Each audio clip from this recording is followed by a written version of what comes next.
బాబు గారితో చెప్తే వారు బాధపడతారు, వారు ఎలా పడతారు అనేది నేను తట్టుకోలేక వారికి చెప్పలేదండి.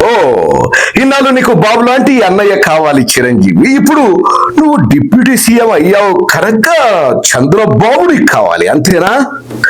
చూసావా అమ్మా, చిన్న తమ్ముడు కళ్యాణ బాబు అనుకుంటే ఈరోజు మనకంటే చాలా ఎత్తుకు ఎదిగిపోయాడు. కనీసం తెలుసుకోవడానికి ట్రై చేయండి అన్న. బాబు అసెంబ్లీలో ఉన్న మాటలకు అన్న గుండె పగిలిపోయిందన్న సంగతి నీకు తెలుసా? ఎన్ని నిద్ర లేని రాత్రులు గడుపుతున్నాడు తెలుసా?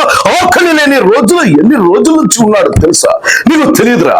రే, ఒక్కడి గుర్తుపెట్టుకో కళ్యాణ్ బాబు, వైసీపీ పార్టీ వాళ్ళైతేనే, ప్రతి పక్షాలైతేనే, ప్రతి ఒక్కరు నీ శత్రువు కూడా ఈరోజు నా శత్రువు అనుకొని నన్ను అనరాని మాటలంటూ నీ తమ్ముడు నీ అన్న మాటలకు రియాక్ట్ కాలేదు. నువ్వు ఎందుకు రియాక్ట్ కాలేదు? ఇదేనా తమ్ముడి మీద ప్రేమ చెప్పి తన ఒక మాట సూటి పోటీ మాటలతో అంటే తట్టుకోలేకపోతున్నాను.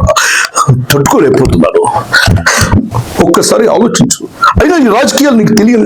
చూడు కళ్యాణ్, రాజకీయాలు వేరు, సినిమా వేరు. నీకు నాకు మన అన్నదమ్ములకు ఉన్నటువంటి బంధం, సంబంధం, ఆ రక్త సంబంధం వేరు.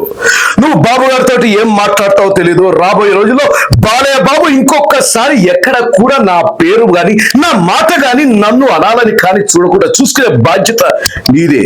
అన్న రాజకీయాలకు దూరంగా ఉన్నాడు, ఏవో సినిమాలు చేసుకుంటున్నాడు అని అనుకుంటున్నావేమో. నేను ఇప్పటికి ఒక్క ఫోన్ చేస్తే సోనియా గాంధీ నాకు రెడ్ కార్పెట్ వేసి ఢిల్లీకి తీసుకెళ్తుందిరా. బాబు గారితో నువ్వు మాట్లాడతావో, నన్ను మాట్లాడమంటావో, లేకపోతే ప్రత్యక్షంగా మళ్ళీ వదిలిపోయిన రాజకీయ జీవితాన్ని మొదలు పెట్టమంటావో నువ్వే తెలుసుకో. నువ్వు అన్నయ్య సినిమాలు చేసుకుంటున్నాడులే అని అనుకోవచ్చు, కానీ లోపల ఒరిజినల్ అలాగే ఉంది. నువ్వు నిజంగా ఈ అన్నయ్యను ఒక దేవుళ్ళ భావిస్తే బాలయ్యను కంట్రోల్లో పెట్టమని బాబు గారికి నా మాటగా చెప్పు.